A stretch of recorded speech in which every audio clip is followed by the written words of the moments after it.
Inheritance کے بارے میں قانون لکھا ہوا.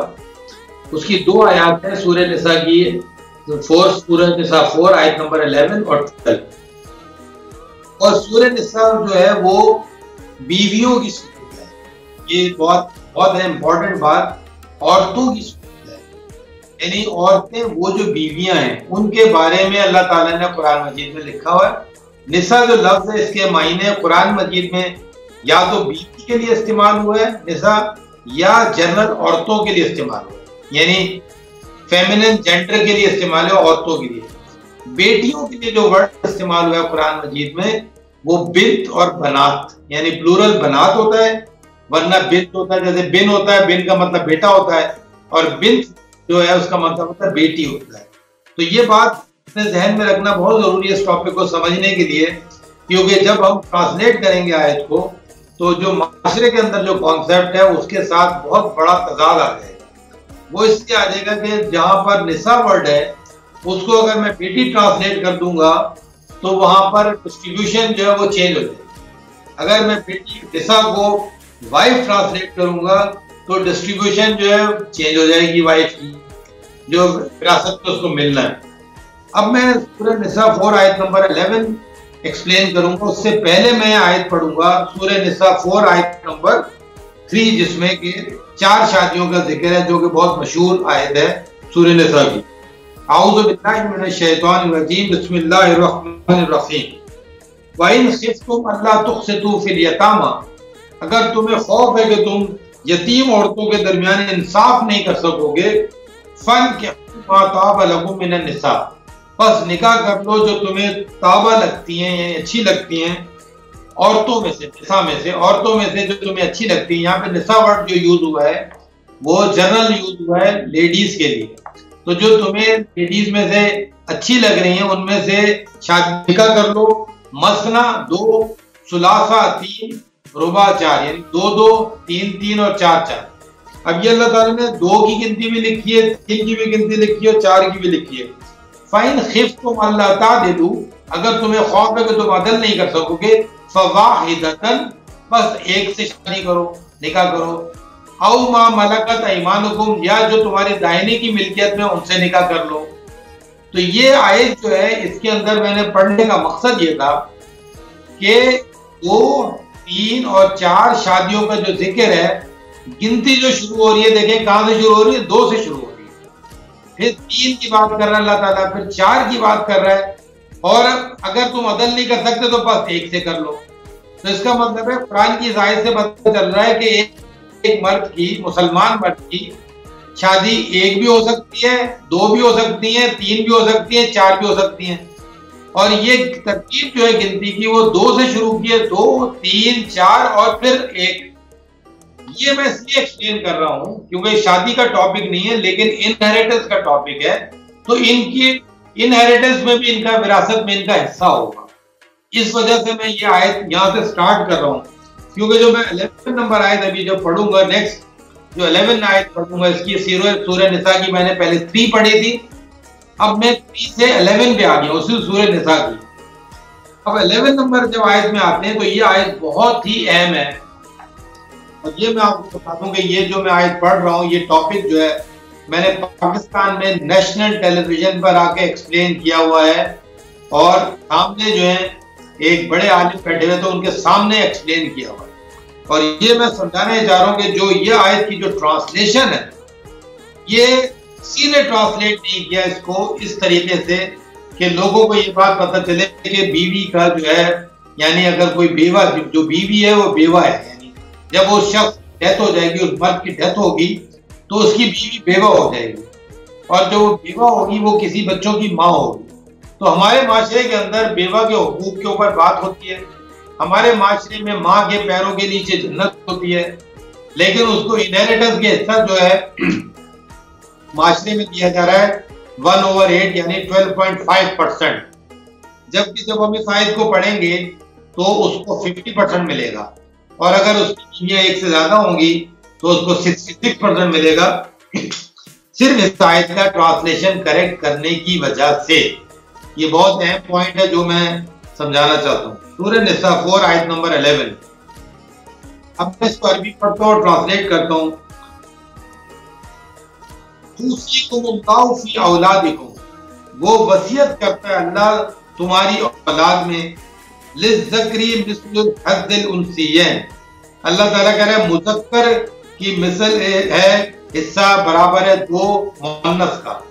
یعنی اولاد میں اگر کسی کی اولاد میں مؤنث اور مذکر دونوں شامل ہیں, یعنی بیٹی اور بیٹے دونوں شامل ہیں, تو ایک بیٹے کا دو بیٹیوں کے برابر حصہ ہوگا, یعنی دو بیٹیاں کے برابر ایک بیٹے کا حصہ ہوگا, یعنی ایک بیٹے کا ڈبل ہوگا, بیٹیوں کا ہاف ہوگا اس کے مقابلے میں. تو اللہ تعالیٰ بتا رہا ہے کہ مذکر جو اولاد ہے اس کا, یعنی میسکولن اولاد مذکر یعنی بیٹا جو ہے, اس کا حصہ جو ہے دو بیٹیوں کے برابر ہے. یہ پہلی جو آیت سٹارٹ ہوئی ہے یہاں سے ہوئی. اب آگے دیکھیں اولاد کے بعد, فَإِن كُنَّ نِسَاءً, پس اگر ہوئی نساء, نساء کہتے ہیں بیویوں کو یا عورتوں کو, تو اللہ تعالیٰ کہہ رہا ہے فَإِن كُنَّ نِسَاءً, پس اگر ہیں نساء یعنی بیویاں, فوقس نہ تھیں دو سے زیادہ, دو سے زیادہ, فَلَهُنَّ ثُلُثًا, ان کے لیے 1/3 یعنی ان کے لیے 2/3 یعنی 66% ان کا ہو جائے گا.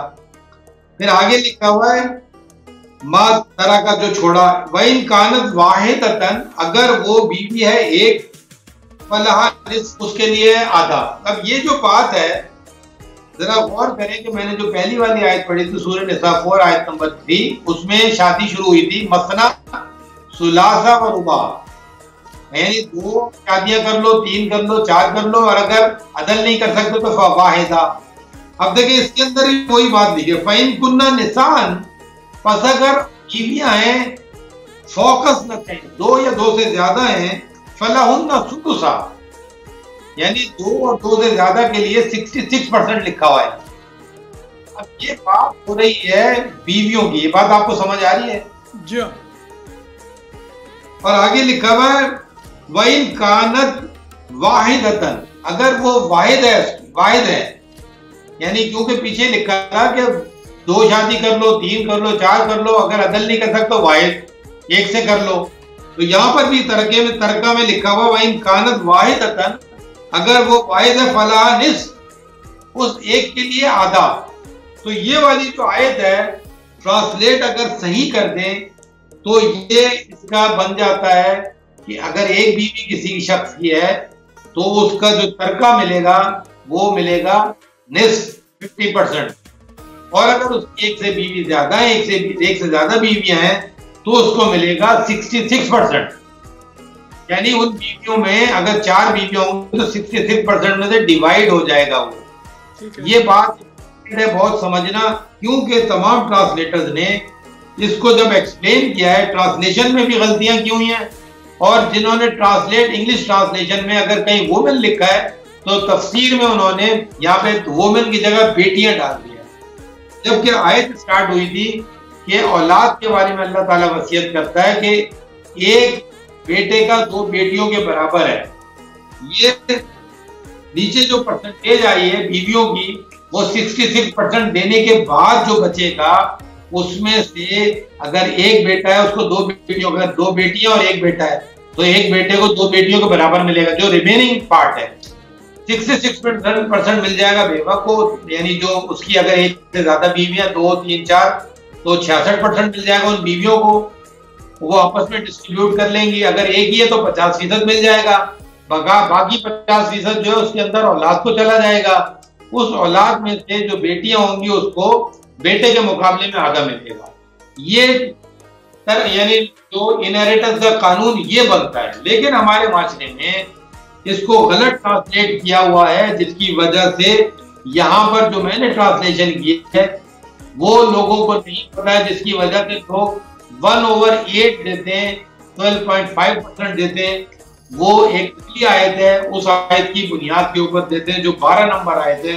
وہ ذرا سمجھ لیتے تو آپ کو یہ بات سمجھ میں آ جائے گی کہ یہ والی آیت جو بیویوں کے بارے میں اور وہ والی آیت بھی بیوی کے بارے میں, لیکن وہ آیت وہ بیوی کے بارے میں اگر کوئی شخص کسی وڈو سے شادی کر لے تو اس آیت کے اندر جب آپ غور کریں گے تو پتہ چلے گا کہ وڈو سے اگر کوئی شادی کرتا ہے اس کو 50% نہیں ملے گا، کیونکہ وہ وڈو ہے، وہ کسی اور کا وہ ترکہ لے چکی ہے۔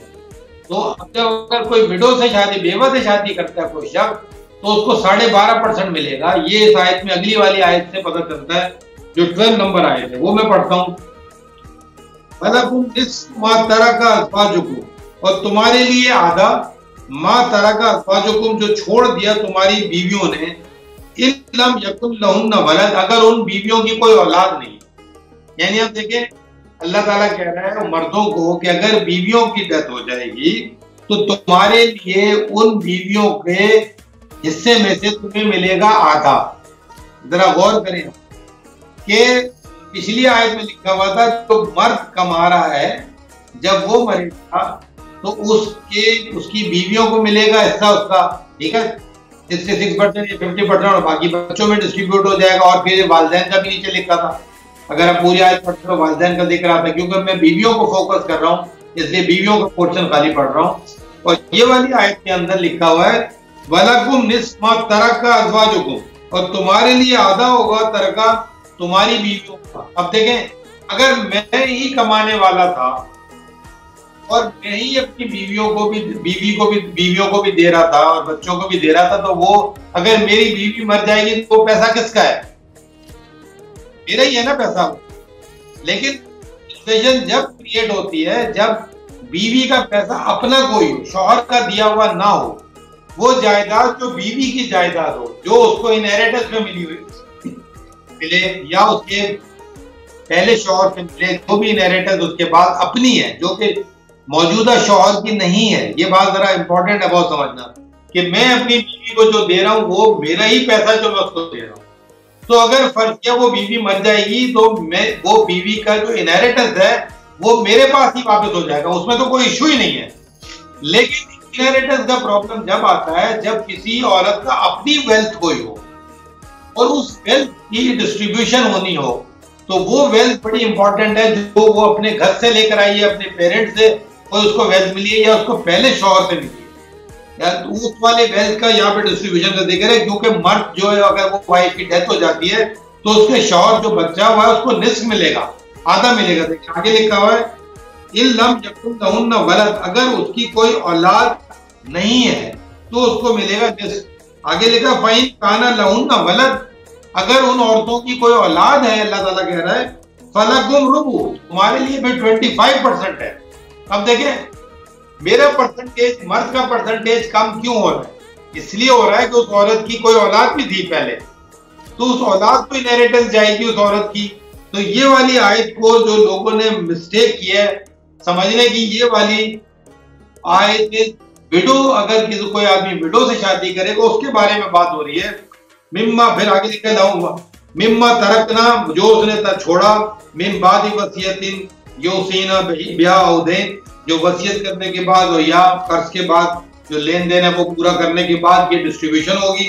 آگے لکھا ہوا فلہن ربع، اور اس عورت کے لیے ربع ہو جائے گا 25%۔ اگر بیوہ سے شادی کی ہے، اگر اس کا شوہر مر جاتا ہے تو اس عورت کو ملے گا 25%۔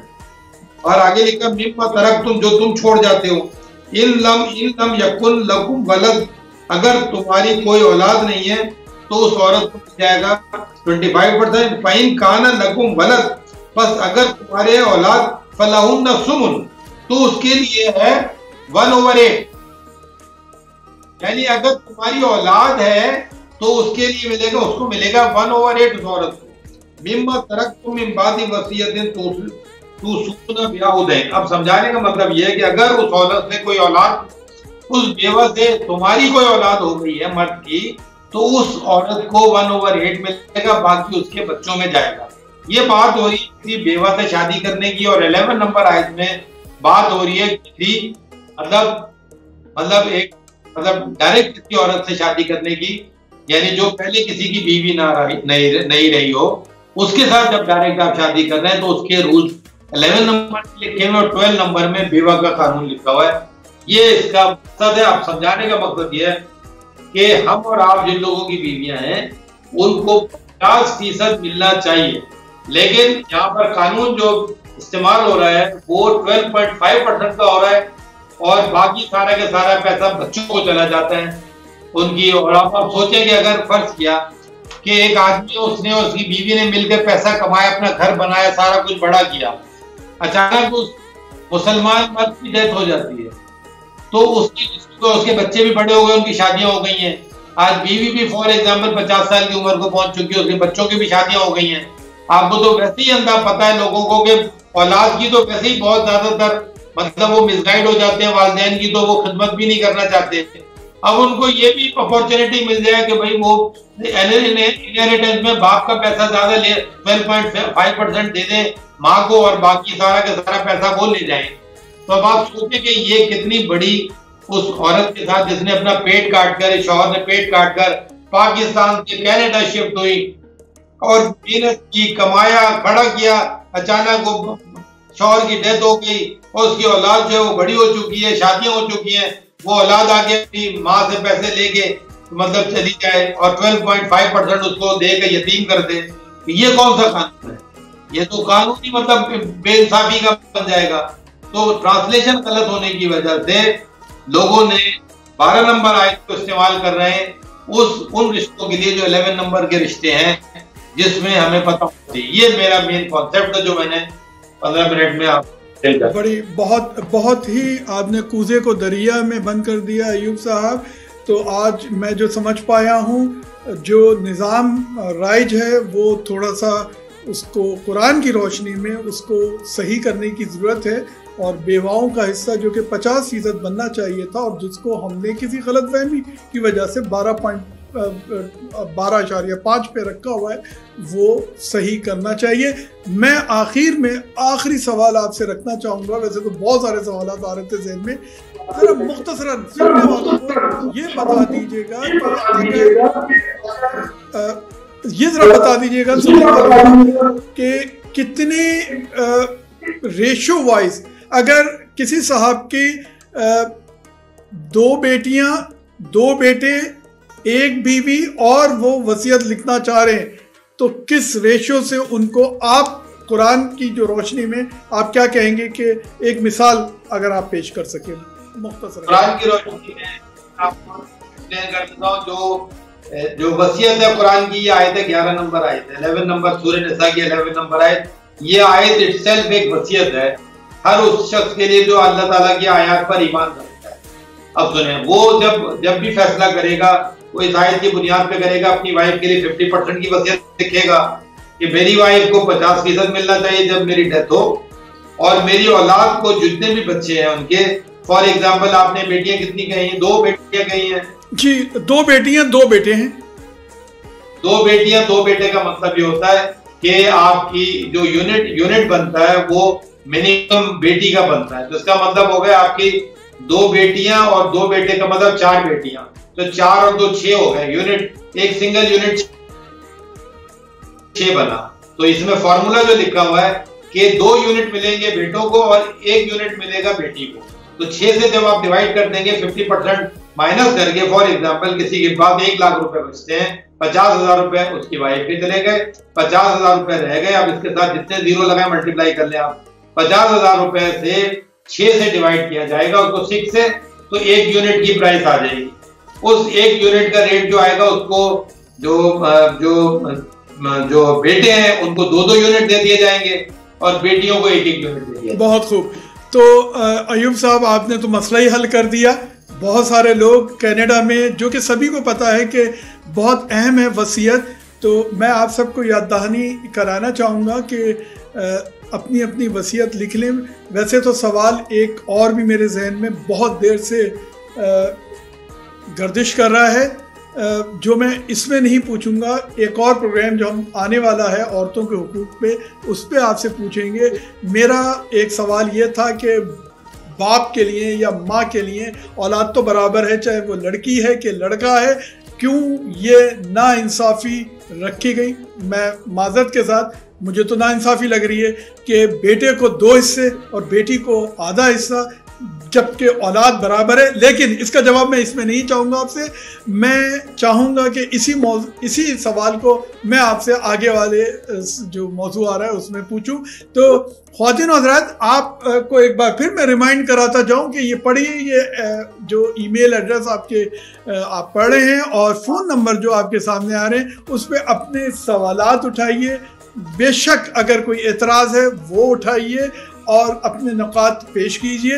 ہم کسی ایک پروگرام میں ایوب صاحب کے سامنے وہ سوالات, وہ نکات, وہ اعتراضات رکھیں گے, اس کے جوابات لیں گے. اس کے ساتھ ہی آپ کے اپنے programme Ramzan transmission presented by studio 4 A concept by Haima Khan اور اس کے سیگمنٹ صراط المستقیم سے اجازت چاہوں گا. ایوب صاحب آپ کا بہت شکریہ, اور خواتین و حضرات اسی طرح سے دیکھتے رہیے. السلام علیکم.